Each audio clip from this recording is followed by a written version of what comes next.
¿Alguna vez has sentido que el mundo a tu alrededor estaba a punto de cambiar para siempre?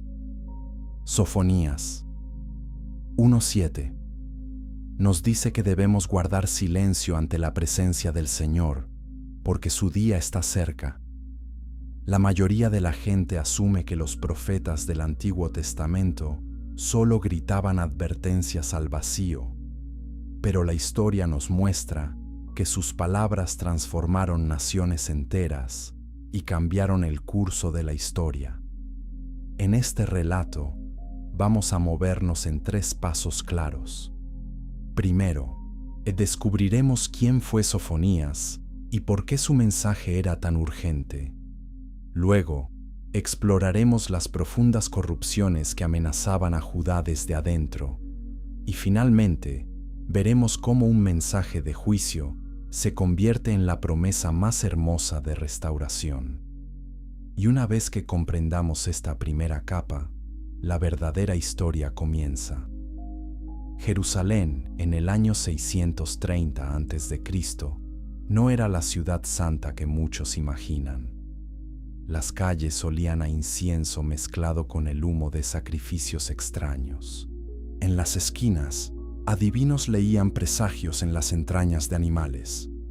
Los sacerdotes del templo compartían sus espacios sagrados con ídolos importados de tierras lejanas. Los niños crecían escuchando nombres de dioses que sus abuelos nunca habrían pronunciado. Esta era la realidad cotidiana de una nación que había olvidado su identidad. El rey Manasés había muerto hacía poco, pero su legado envenenaba cada aspecto de la vida judía. Durante 55 años, este monarca había transformado sistemáticamente a Judá en una nación pagana. Construyó altares a Baal dentro del mismo templo de Salomón. Erigió postes de acera en los lugares altos. Consultaba a médiums y espiritistas como si fueran consejeros de estado. Y lo más atroz de todo, sacrificó a sus propios hijos en el fuego, quemándolos vivos en el valle de Hinnom como ofrenda a Moloc. Su hijo Amón heredó no solo el trono, sino también la maldad de su padre. Durante 2 años de reinado, Amón intensificó las prácticas idólatras. No mostró ningún signo de arrepentimiento ni reforma. La violencia llenaba las calles. Los jueces aceptaban sobornos abiertamente. Los profetas verdaderos se escondían o guardaban silencio por miedo. Parecía que Dios había abandonado completamente a su pueblo escogido. Pero la historia estaba a punto de dar un giro dramático. Cuando conspiradores asesinaron a Amón en su propio palacio, un niño de 8 años llamado Josías subió al trono. Nadie esperaba mucho de un rey tan joven. Los nobles corruptos pensaban que podrían manipularlo fácilmente. Los sacerdotes paganos continuaron sus rituales sin preocupación. Pero algo extraordinario comenzó a suceder en el corazón de este niño rey. A los 16 años, Josías comenzó a buscar al Dios de su antepasado David con todo su corazón. Y cuando cumplió 20 años, inició una purga masiva de la idolatría en Judá y más allá. Es precisamente en este momento de transición histórica cuando Sofonías recibe su llamado profético.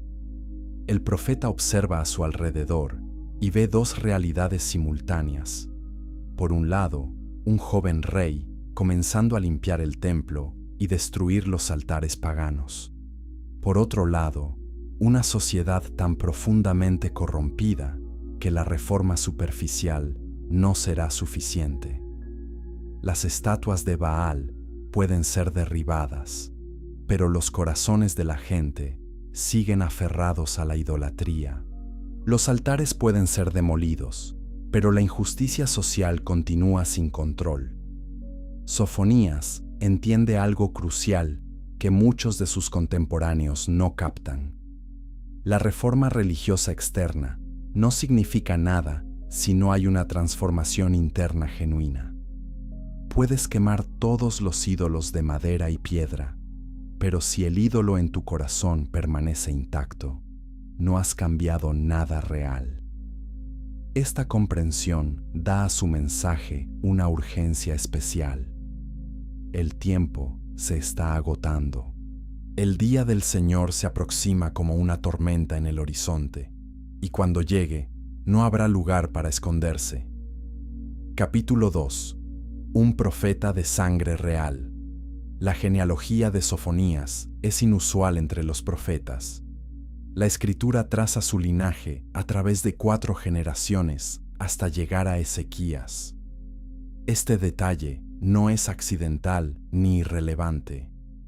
Los estudiosos debaten si este Ezequías es el mismo rey piadoso que gobernó Judá décadas antes, pero la tradición judía generalmente lo acepta como tal. O si es cierto, Sofonías era príncipe de la casa de David, primo lejano del joven rey Josías. Esta conexión real le daba una perspectiva única sobre la corrupción en los niveles más altos del poder. Imagina la posición de Sofonías. Nació en privilegio, creció en palacios, conocía personalmente a los nobles y príncipes que ahora debe confrontar. No era un campesino externo gritando críticas desde la distancia segura. Era alguien de adentro, alguien que había compartido banquetes con estos hombres, alguien que entendía cómo pensaban y operaban. Esto hacía su mensaje simultáneamente más creíble y más peligroso. Cuando Sofonías declaraba juicio sobre los príncipes de Judá, estaba señalando a su propia clase social, posiblemente a miembros de su propia familia extendida. Esta posición interna también le daba autoridad moral. No podían acusarlo de envidia o resentimiento de clase. No hablaba desde la amargura del oprimido, sino desde la convicción del que ha visto la verdad. Sofonías había crecido observando cómo los poderosos torcían la justicia. Había presenciado cómo los nobles se enriquecían mientras los pobres sufrían. Había escuchado las conversaciones privadas donde los líderes religiosos admitían su hipocresía. Su testimonio venía con el peso de la experiencia directa. El nombre Sofonías significa literalmente "el Señor esconde" o "el Señor protege". En el contexto del reinado de Manasés y Amón, este nombre cobra un significado profundo. Quizás sus padres lo nombraron así, esperando que Dios lo protegiera durante los tiempos oscuros de apostasía masiva. O tal vez el nombre era en sí mismo una declaración de fe, una afirmación de que incluso en los momentos más negros, Dios preserva un remanente para sí mismo. De cualquier manera, Sofonías encarnaba la esperanza de protección divina en medio del juicio.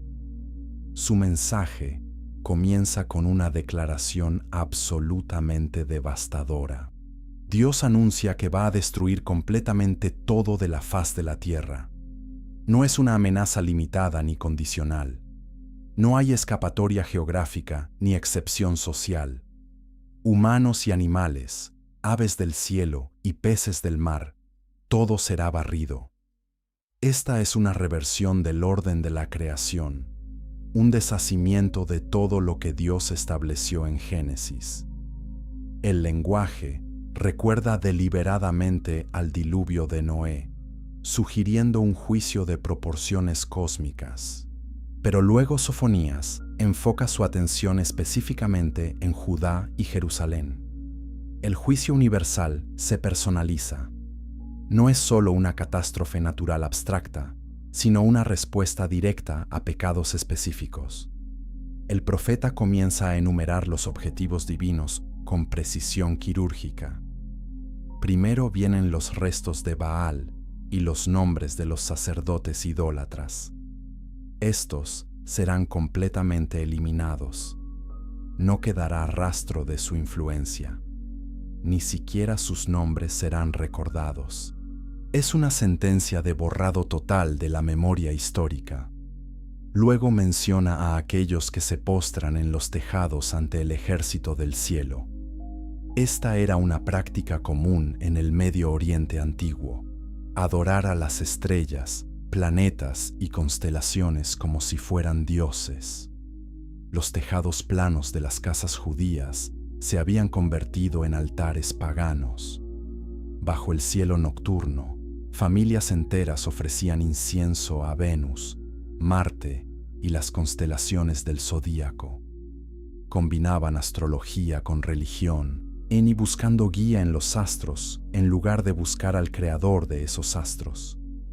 Pero quizás lo más perturbador es la descripción de aquellos que adoran al Señor, pero también juran por Milcom. Esta es la definición perfecta de sincretismo religioso. No son ateos ni paganos completos. Todavía asisten al templo, todavía pronuncian el nombre de Yahvé, todavía participan en festivales judíos, pero en sus corazones mantienen una póliza de seguro espiritual. Adoran a Dios, sí, pero también mantienen buenas relaciones con los dioses de las naciones vecinas, por si acaso. Esta hipocresía espiritual enfurece a Dios más que la idolatría abierta. Sofonías también identifica a dos grupos finales que enfrentan juicio. Primero, aquellos que se han apartado de seguir al Señor. Estos son los apóstatas, personas que una vez conocieron a Dios, pero conscientemente le dieron la espalda. Segundo, aquellos que no buscan al Señor ni lo consultan. Estos son los indiferentes, los que nunca se molestaron en tener una relación con Dios en primer lugar. Ambos grupos, los que abandonaron y los que nunca comenzaron, enfrentan el mismo destino. La indiferencia espiritual no es neutralidad, es rechazo. Capítulo 3. La corrupción del templo. El corazón de Jerusalén debería haber sido el templo de Salomón. Esta estructura magnífica, construida generaciones atrás con los mejores materiales del mundo conocido, representaba la presencia de Dios entre su pueblo. El lugar santísimo, donde el arca del pacto descansaba, era el punto de encuentro entre lo divino y lo humano. Pero para el tiempo de Sofonías, el templo se había convertido en algo monstruoso, una parodia blasfema de su propósito original. Manasés había construido altares a dioses extranjeros dentro de los mismos atrios del templo, no fuera de la ciudad, no en las afueras, sino dentro del espacio sagrado dedicado exclusivamente al Dios de Israel. Erigió un poste de acera, el símbolo fálico de la diosa de la fertilidad, dentro del templo mismo. Esta no era simplemente tolerancia religiosa ni pluralismo cultural. Era una profanación deliberada, un acto de rebelión cósmica contra el orden establecido por Dios. Los sacerdotes, que deberían haber protestado y resistido, se habían adaptado a la nueva realidad. Algunos fueron obligados bajo amenaza de muerte. Otros encontraron formas de racionalizar la situación. Argumentaban que añadir algunos elementos de otras religiones hacía al judaísmo más atractivo para los vecinos, más relevante para la cultura contemporánea. Decían que Dios seguramente entendería la necesidad de ser pragmáticos en tiempos políticos complicados. Estas justificaciones sonaban razonables en la superficie, pero eran veneno espiritual puro. La adoración sincretista creaba una confusión profunda en la mente de la gente común. Los niños crecían sin entender quién era realmente Dios. Escuchaban el nombre de Yahvé mezclado con Baal y Asera, como si todos fueran parte del mismo sistema. Los festivales judíos incorporaban elementos de celebraciones paganas. Los sacrificios ordenados por la ley de Moisés se realizaban junto a rituales de fertilidad cananeos. Esta mezcla destruía la identidad distintiva de Israel como pueblo de Dios. La corrupción no se limitaba al ámbito religioso. La injusticia social florecía bajo el disfraz de piedad religiosa. Los jueces aceptaban sobornos y luego ofrecían sacrificios en el templo. Los comerciantes usaban pesas falsas para engañar a los clientes y luego pagaban sus diezmos religiosamente. Los terratenientes ricos despojaban a las viudas de sus propiedades y luego organizaban banquetes religiosos elaborados. Esta hipocresía transformaba la religión en una herramienta de opresión en lugar de liberación. Sofonías ve todo esto con claridad dolorosa. Entiende que el problema no es simplemente algunos malos líderes que pueden ser reemplazados. La corrupción ha penetrado tan profundamente en la sociedad que todo el sistema necesita ser desarraigado. Las reformas superficiales de Josías, aunque bien intencionadas, no pueden alcanzar estas raíces. Puedes limpiar el templo físicamente, pero los templos en los corazones de la gente permanecen contaminados. El profeta comienza a identificar grupos específicos dentro de Jerusalén que serán juzgados. Los príncipes y los hijos del rey encabezan la lista. Estos son los poderosos, aquellos con más responsabilidad y más recursos. En lugar de usar su posición para proteger a los débiles y promover la justicia, han explotado su poder para enriquecerse. Visten ropa extranjera, adoptan costumbres foráneas y tratan las tradiciones de sus ancestros con desprecio. Son judíos de nombre, pero paganos en práctica. Luego vienen aquellos que saltan sobre el umbral. Esta es una referencia oscura pero significativa. Algunos eruditos la conectan con una práctica filistea mencionada en Primera de Samuel, donde los sacerdotes de Dagón no pisaban el umbral de su templo. Otros la interpretan como una referencia a ladrones que saltaban dentro de casas ajenas para robar. En cualquier caso, representa personas que han adoptado prácticas supersticiosas extranjeras o que viven mediante la violencia y el engaño. Son aquellos que llenan la casa de sus amos con violencia y fraude. Sofonías predice que en ese día habrá un clamor desde la puerta del pescado, un gemido desde el segundo barrio de la ciudad y un gran estruendo desde las colinas. Estos son los sonidos de invasión y conquista. La puerta del pescado, ubicada en el muro norte de Jerusalén, sería el primer punto de entrada para un ejército invasor viniendo desde Babilonia. El segundo barrio era una zona residencial donde vivían muchas familias acomodadas. Las colinas circundantes resonarían con los gritos de guerra y el estruendo de los carros de combate. Los habitantes del distrito del mercado deben lamentarse, declara Sofonías, porque todos los comerciantes serán destruidos. Esta es una profecía contra la clase mercantil que había construido su riqueza sobre prácticas deshonestas. Usaban balanzas falsas, engañaban en las medidas, adulteraban productos y explotaban la necesidad de los pobres. Su prosperidad material se construyó sobre la miseria ajena, y ahora esa prosperidad sería completamente aniquilada. El profeta describe una escena inquietante. Dios buscará por toda Jerusalén con lámparas.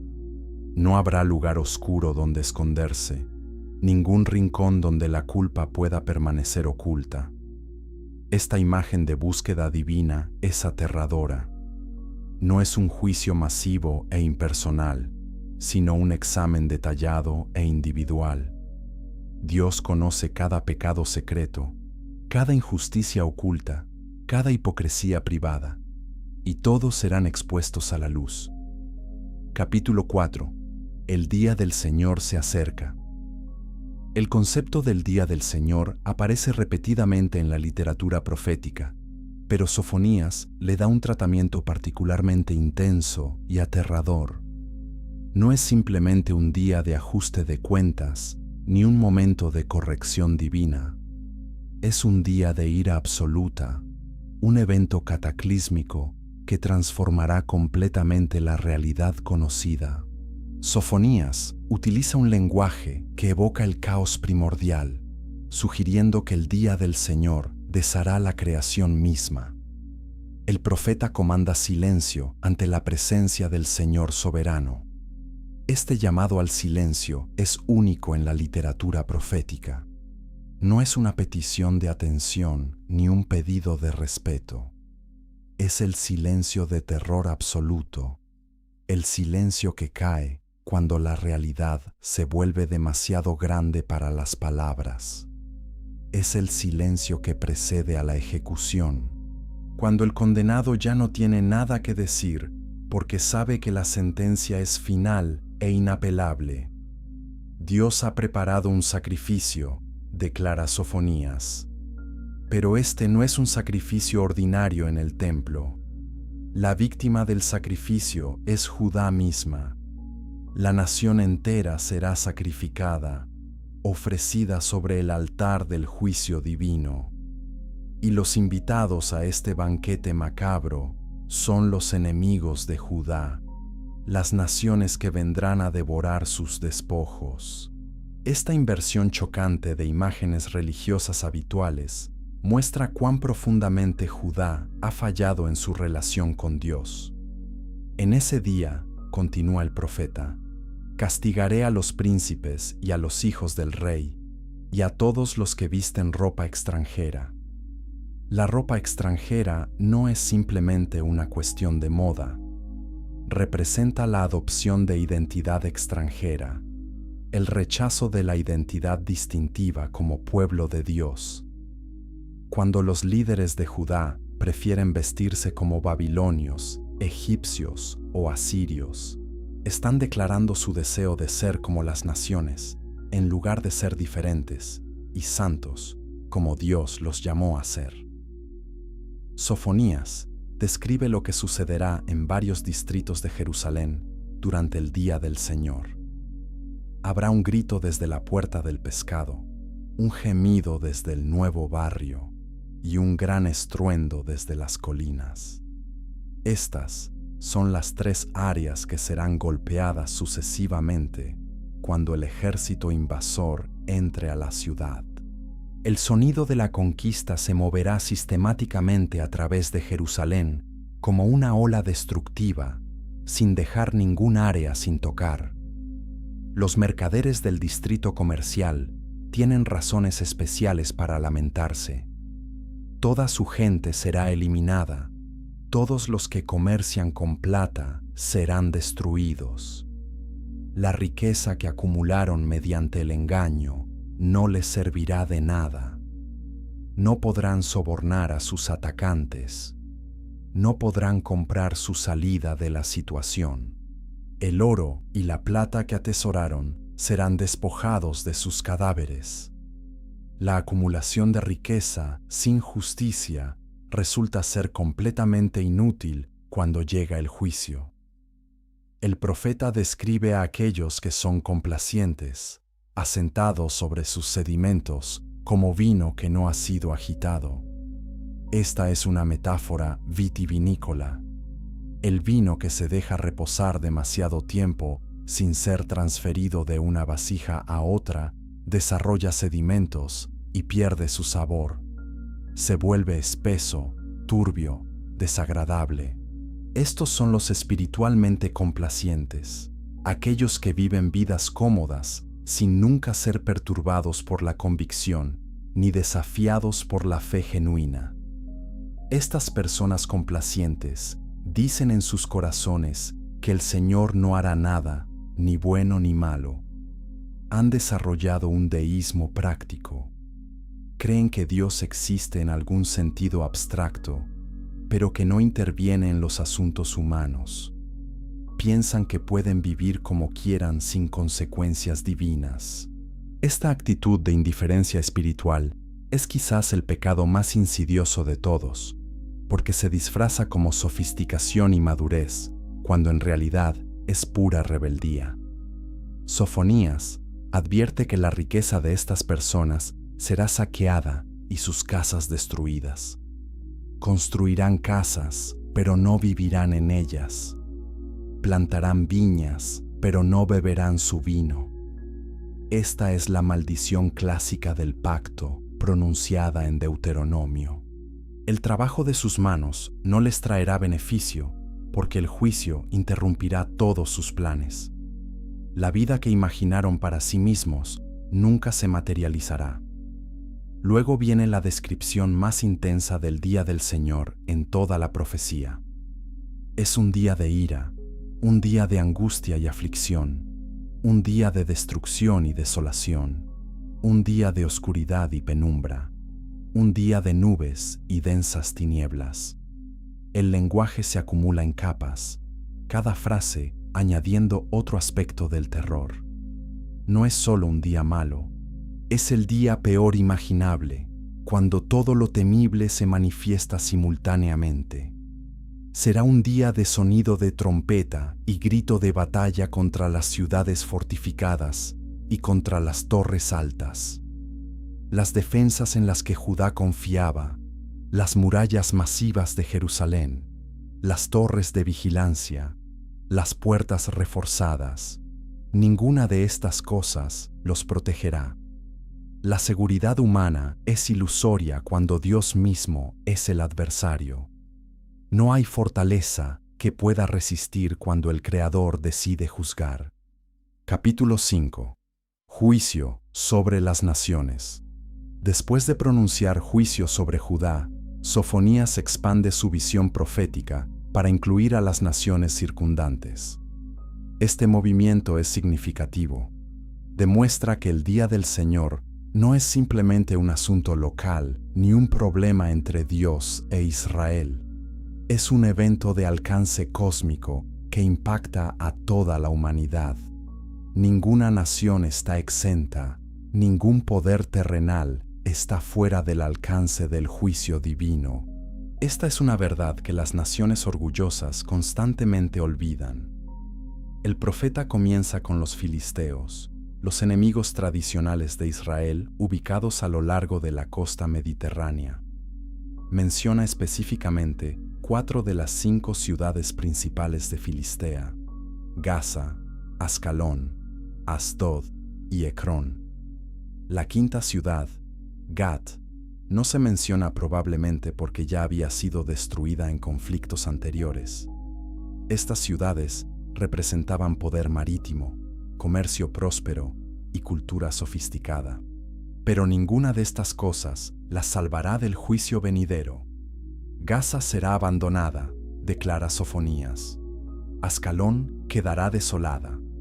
Los habitantes de Asdod serán expulsados al mediodía, una referencia al momento más caluroso del día, cuando nadie normalmente viaja, sugiriendo una expulsión urgente y caótica. Ecrón será arrancada de raíz completamente. La costa del mar se convertirá en pastizales con refugios para pastores y corrales para rebaños. Las ciudades orgullosas serán reducidas a tierras de pastoreo, un símbolo de completa reversión a un estado primitivo. Luego, Sofonías se vuelve hacia el este para dirigirse a Moab y Amón, los descendientes de las hijas de Lot. Estas dos naciones tenían una relación compleja con Israel, siendo parientes lejanos, pero frecuentemente hostiles. El profeta declara que ha escuchado los insultos de Moab y las burlas de los amonitas, que han reprochado al pueblo de Dios y se han engrandecido contra su territorio. Esta arrogancia les costará todo. Moab se volverá como Sodoma, proclama el profeta, y los amonitas como Gomorra. Esta es una de las comparaciones más severas posibles. Sodoma y Gomorra representaban la maldad absoluta y la destrucción total. Fueron borradas tan completamente que su ubicación exacta se perdió en la historia. Decir que Moab y Amón compartirán su destino es anunciar aniquilación completa. Se convertirán en un lugar de maleza y pozos de sal, una desolación perpetua. El remanente de Judá, sin embargo, heredará estas tierras. Aquellos que sobrevivan al juicio y permanezcan fieles a Dios, recibirán las tierras de sus antiguos enemigos como posesión.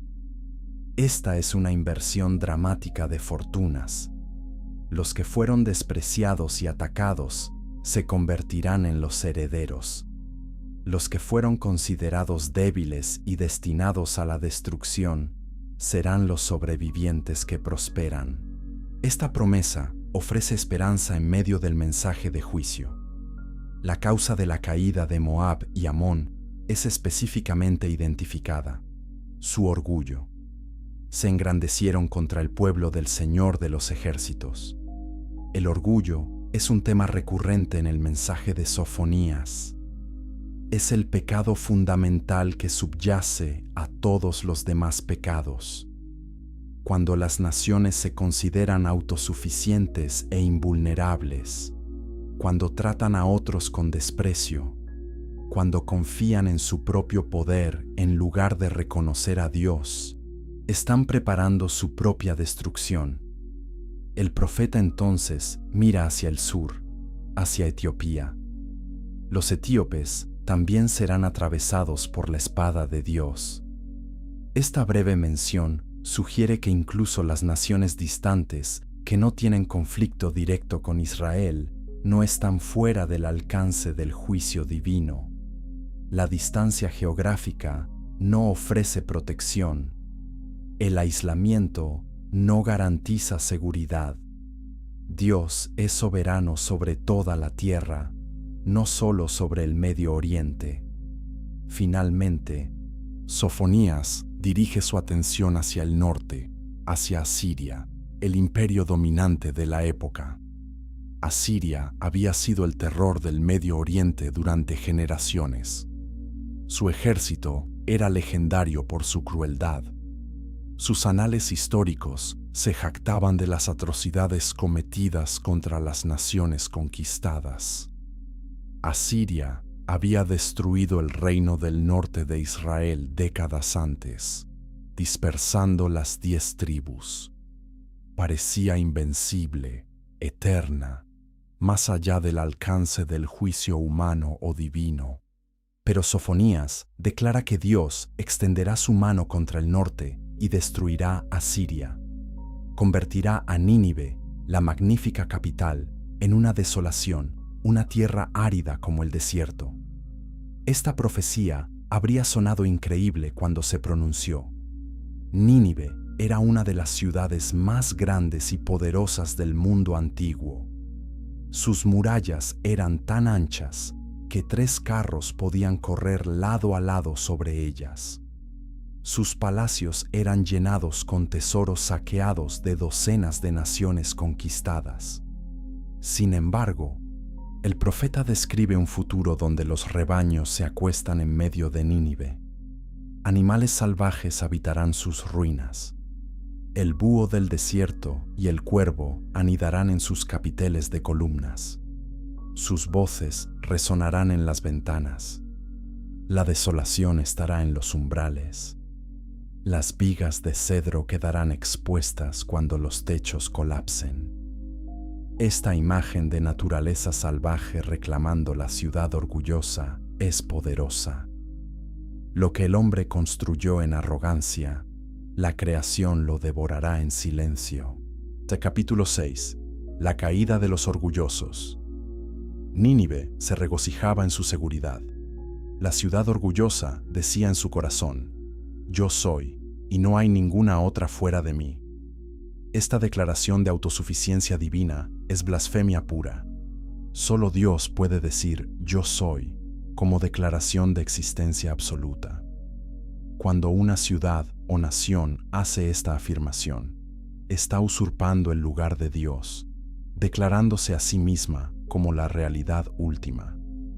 Este orgullo cósmico garantiza la caída. Y efectivamente, Sofonías profetiza que Nínive se convertirá en una desolación, un lugar donde los animales se acuestan. Todos los que pasen junto a ella silbarán y menearán sus manos en gesto de burla y asombro. La ciudad que aterrorizó a las naciones se convertirá en objeto de desprecio y ejemplo de advertencia. Las generaciones futuras señalarán sus ruinas y dirán: «Mira lo que les sucede a los orgullosos». Esta profecía se cumplió dramáticamente en el año 612 a.C., a solo unas pocas décadas después de que Sofonías la pronunciara. Una coalición de medos y babilonios sitió Nínive. Según las crónicas antiguas, el río Tigris se desbordó durante el asedio, debilitando secciones de la muralla masiva de la ciudad. Los atacantes aprovecharon esta brecha, invadieron la ciudad y la destruyeron tan completamente que su ubicación se perdió durante más de 2000 años. Cuando los arqueólogos finalmente redescubrieron Nínive en el siglo XIX, encontraron exactamente lo que Sofonías había predicho. Las ruinas estaban cubiertas por tierra y vegetación. Los animales salvajes habían hecho sus hogares en lo que una vez fueron palacios. Los grandes monumentos a la gloria asiria yacían destrozados y olvidados.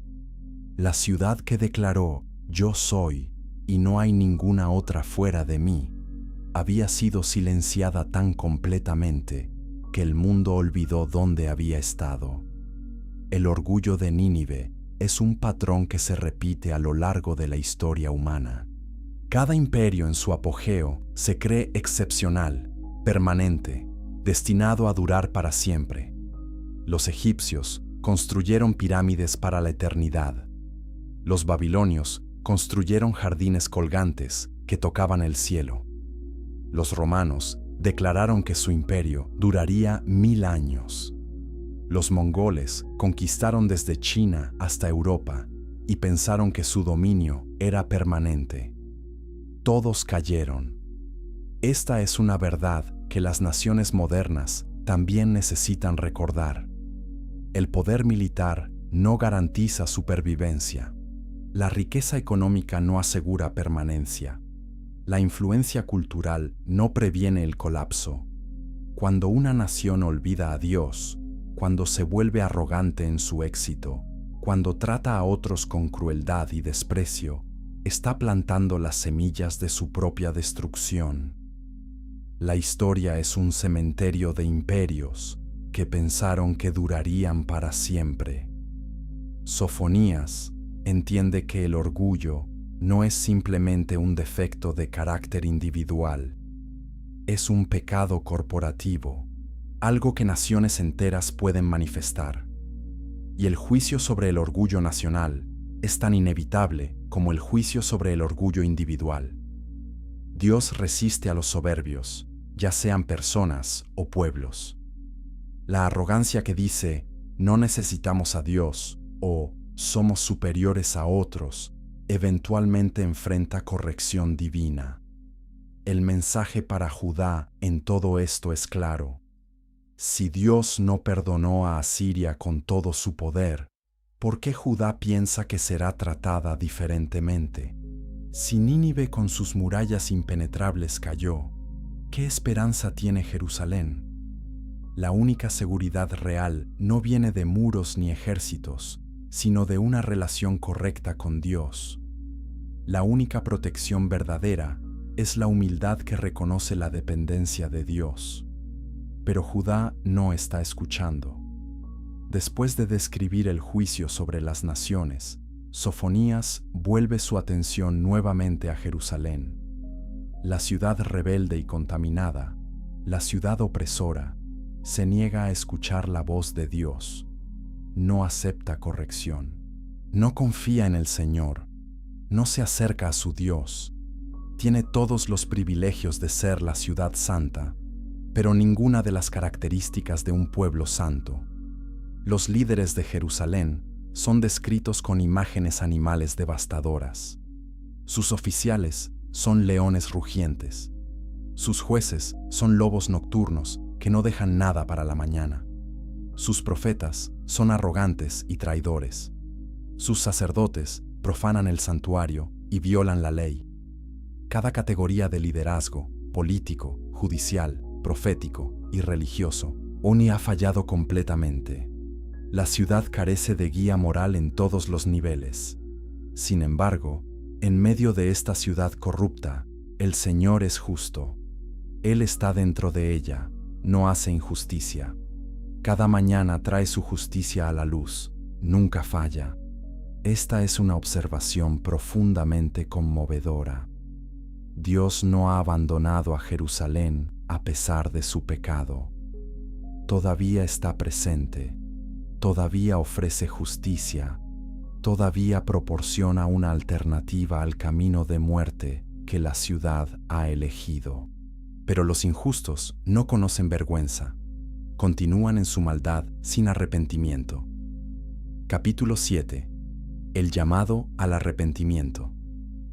En medio de su mensaje de juicio severo, Sofonías ofrece un llamado urgente al arrepentimiento. Este llamado es breve pero intenso. No hay tiempo para la complacencia. El día del Señor está cerca, muy cerca. La ventana de oportunidad para el arrepentimiento se está cerrando rápidamente, pero todavía está abierta. Todavía hay una posibilidad de refugio para aquellos que respondan adecuadamente. El profeta llama a reunirse, a congregarse, a la nación que no siente vergüenza. Este es un llamado a la Asamblea Nacional, un momento para que toda la comunidad se detenga y considere su situación. La frase «nación que no siente vergüenza» es mordaz. Describe una sociedad que ha perdido su brújula moral, que ya no puede distinguir entre el bien y el mal, que ha normalizado completamente la corrupción. La urgencia es palpable. Reúnanse antes de que se emita el decreto. Reúnanse antes de que el día pase como la paja. Reúnanse antes de que venga sobre ustedes la ira ardiente del Señor. Reúnanse antes de que llegue el día de la ira del Señor. La repetición de antes crea una sensación de tiempo agotándose. Hay un límite a la paciencia de Dios. Hay un punto más allá del cual el arrepentimiento ya no es posible, porque el juicio ya ha comenzado. Pero el llamado no es universal. Sofonías no invita a todos a buscar refugio. Su mensaje se dirige específicamente a los humildes de la tierra, aquellos que han seguido los mandamientos de Dios. Busquen al Señor, todos ustedes humildes de la tierra. Busquen la justicia, busquen la humildad. Quizás serán protegidos en el día de la ira del Señor. Esta es la clave. La humildad es el requisito para encontrar refugio. La humildad no es simplemente modestia ni baja autoestima. Es el reconocimiento honesto de nuestra posición ante Dios. Es admitir que necesitamos ayuda, que no somos autosuficientes, que dependemos completamente de la misericordia divina. Los humildes son aquellos que no confían en su propia justicia, sino que buscan la justicia de Dios. No se jactan de sus logros, sino que reconocen sus limitaciones. El profeta instruye a buscar 3 cosas específicas: al Señor mismo, la justicia y la humildad. Estas 3 búsquedas están interconectadas. No puedes buscar genuinamente a Dios sin buscar también vivir justamente. Y no puedes vivir justamente sin la humildad que reconoce tu necesidad constante de la gracia de Dios. Estas 3 realidades forman un patrón integrado de vida espiritual auténtica. Note que incluso para los humildes, la protección no está absolutamente garantizada. Sofonías dice, quizás serán protegidos. Esta palabra, quizás, es honesta y realista. No ofrece falsas garantías. Reconoce que incluso los justos a veces sufren en los juicios que caen sobre las naciones. Pero buscar a Dios con humildad ofrece la mejor y única esperanza real de supervivencia espiritual, si no física. Este llamado al arrepentimiento revela algo crucial sobre el carácter de Dios. Incluso en medio de pronunciar juicio, Dios proporciona una vía de escape. Incluso cuando la ira está justificada, la misericordia está disponible. Dios no se deleita en la destrucción de los malvados. Preferiría que se arrepintieran y vivieran. El juicio es necesario cuando la maldad persiste sin control, pero nunca es el primer recurso de Dios. La historia muestra que algunos en Judá sí respondieron a este mensaje. El rey Josías intensificó sus reformas. Un remanente de personas fieles mantuvo su compromiso con Dios a pesar de la corrupción circundante. Cuando finalmente llegó el juicio sobre Jerusalén, décadas después, estos fieles formaron el núcleo del remanente que eventualmente regresaría del exilio. Su humildad y fidelidad los preservaron a través de la catástrofe. El llamado al arrepentimiento también sirve un propósito teológico importante. Demuestra que el juicio que eventualmente cae sobre Judá no es arbitrario ni caprichoso. Dios advirtió claramente, proporcionó oportunidad para el cambio, ofreció un camino de escape. Cuando el juicio finalmente llega, es porque la nación persistió en su rechazo de Dios a pesar de las advertencias repetidas y las oportunidades para arrepentirse. Capítulo 8. Cuando todo parece perdido. Después del breve llamado al arrepentimiento, Sofonías regresa a describir el juicio venidero. Pero ahora hay un cambio sutil en el tono. El profeta comienza a mirar más allá del juicio inmediato hacia un futuro más distante. Empieza a vislumbrar lo que sucederá después de que caiga la ira de Dios. Hay insinuaciones de que el juicio, por devastador que sea, no es el final de la historia. El profeta describe cómo Dios traerá angustia sobre la humanidad de tal manera que caminarán como ciegos. Han pecado contra el Señor, entonces su sangre será derramada como polvo y sus entrañas como estiércol. Esta es una imagen de completa humillación y derrota. Los orgullosos que una vez caminaban con confianza, ahora tropezarán sin dirección. Los que se consideraban sabios descubrirán que están completamente perdidos. Ni su plata ni su oro podrán librarlos en el día de la ira del Señor. Esta es una verdad que resuena a través de las edades. La riqueza material no ofrece protección contra el juicio divino. No puedes sobornar a Dios. No puedes comprar tu salida de las consecuencias de tus decisiones. El dinero que muchos pusieron como su seguridad final resulta completamente inútil cuando realmente importa. Todo el mundo será consumido por el fuego de su celo. Dios hará un final, incluso uno aterrador, de todos los habitantes de la tierra. Esta es la declaración más amplia de juicio en todo el libro. No es solo Judá, no son solo las naciones circundantes, sino toda la tierra que enfrentará este día de ajuste de cuentas. El alcance es verdaderamente universal y cósmico, pero entonces algo cambia. Después de describir esta destrucción total, Sofonías comienza a hablar de restauración. Es como si el profeta estuviera viendo a través y más allá del juicio hacia un tiempo cuando Dios hará algo completamente nuevo. El lenguaje cambia de muerte a vida, de destrucción a renovación, de ira a amor. Esta transición es crucial para entender el mensaje completo del libro. El profeta declara que después del juicio, Dios purificará los labios de los pueblos. Esta es una imagen poderosa.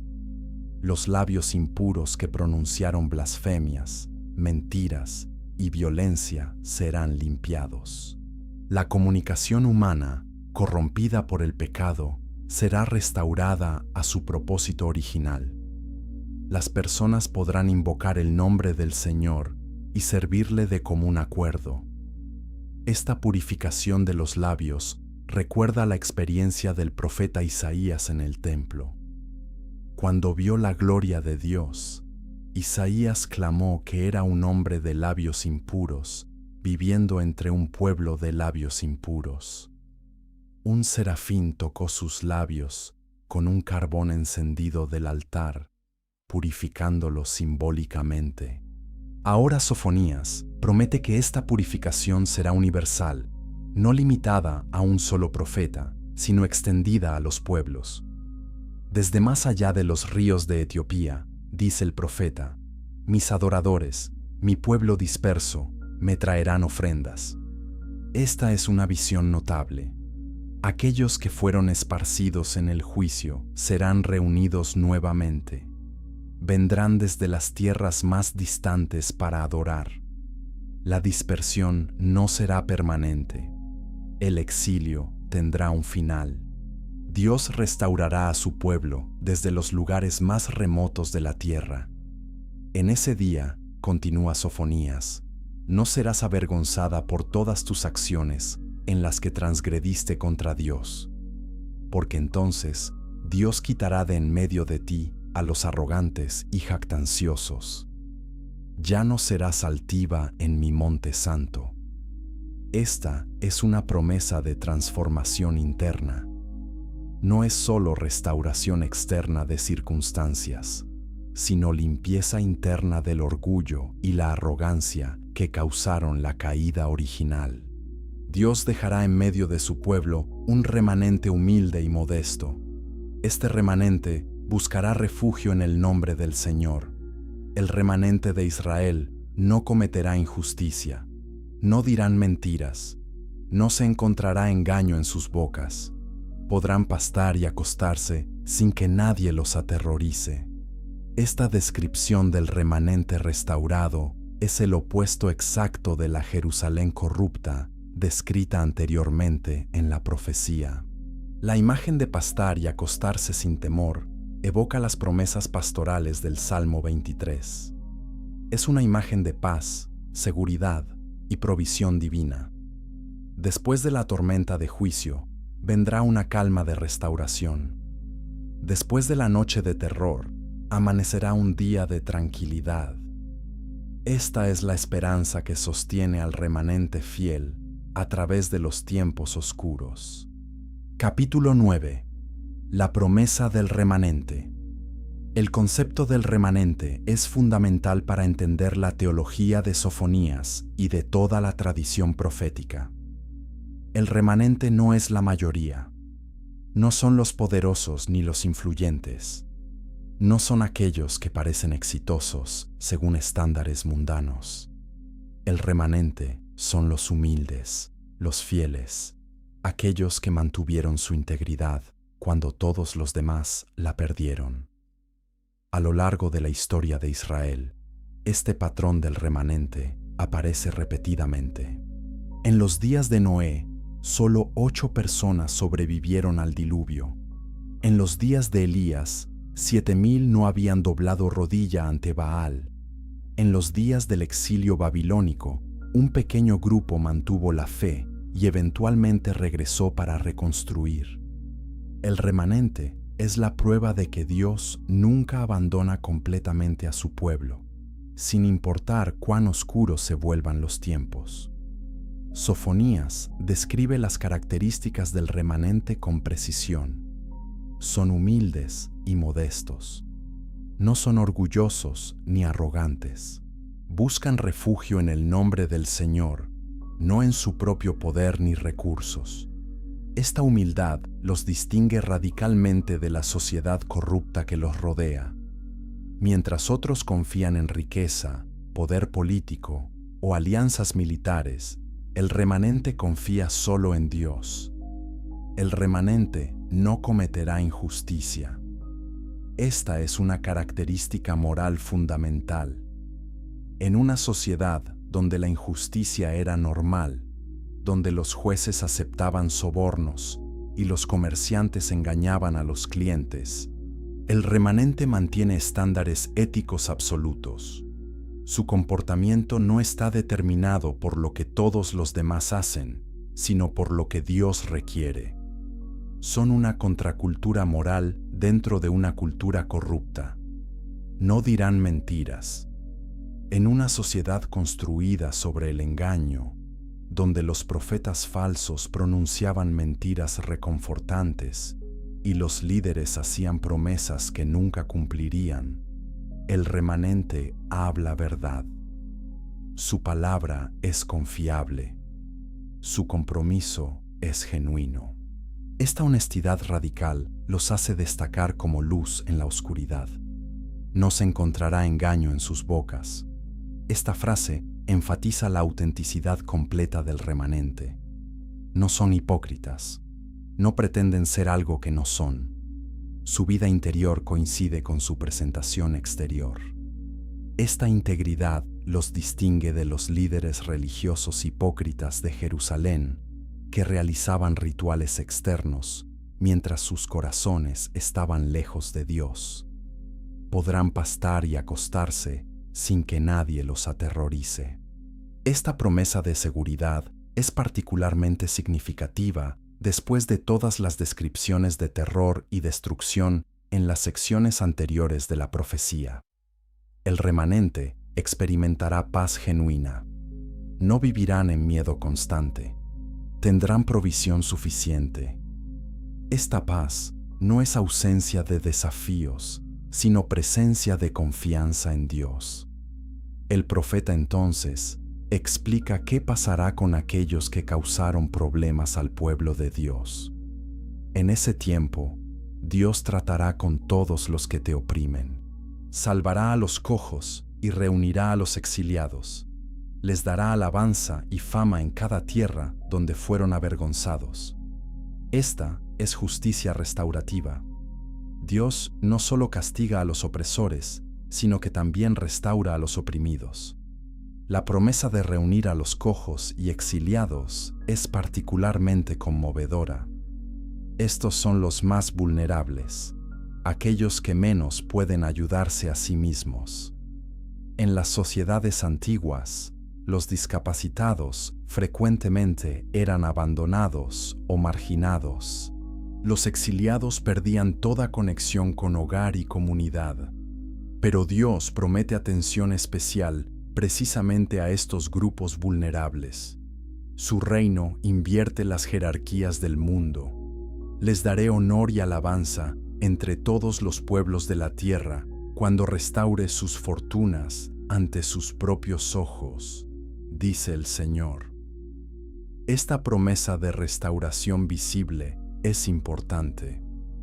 No es una esperanza abstracta para un futuro distante e invisible. Es algo que verán con sus propios ojos. Experimentarán tangiblemente la fidelidad de Dios. Esta concreción de la promesa la hace más real y accesible. El remanente no es solo un grupo que sobrevive pasivamente al juicio. Son los portadores de la promesa de Dios para el futuro. A través de ellos, Dios reconstruirá su pueblo. De ellos surgirá una comunidad renovada que finalmente vivirá según el diseño original de Dios.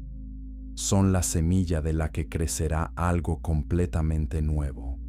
Esta teología del remanente tiene implicaciones profundas para cómo entendemos el trabajo de Dios en la historia. Dios no trabaja necesariamente a través de las mayorías ni los poderosos.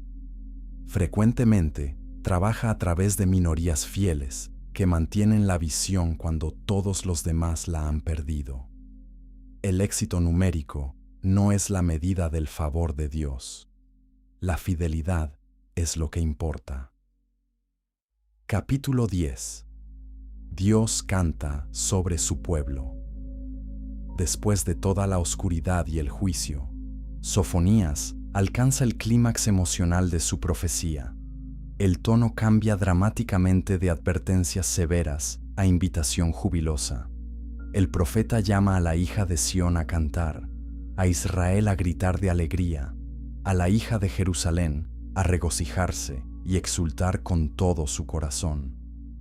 Este lenguaje de celebración es sorprendente después de capítulos de amenazas de destrucción. La razón para esta celebración es igualmente sorprendente. El Señor ha quitado tus juicios, ha expulsado a tu enemigo. El Rey de Israel, el Señor, está en medio de ti. Ya no temerás el mal. Esta es una reversión completa de la situación anterior. El juicio que parecía inevitable ha sido levantado. El enemigo que parecía invencible ha sido derrotado. Y lo más notable de todo, Dios mismo está presente en medio de su pueblo. En ese día se dirá a Jerusalén: no temas, Sión, no dejes que tus manos se debiliten. Esta es una palabra de aliento para aquellos que han perdido toda esperanza. Cuando has pasado por juicio y exilio, cuando has visto tu ciudad destruida y tu pueblo dispersado, es natural sentir que tus manos caen en desesperación. Pero Dios dice que no hay razón para temer porque Él está presente y activo.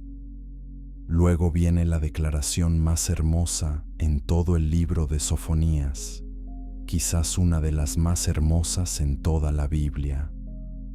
El Señor tu Dios está en medio de ti, poderoso para salvar. Se deleitará en ti con alegría, te aquietará con su amor, se regocijará sobre ti con cánticos. Estas palabras merecen ser leídas lentamente y saboreadas cuidadosamente porque revelan el corazón de Dios de una manera extraordinaria.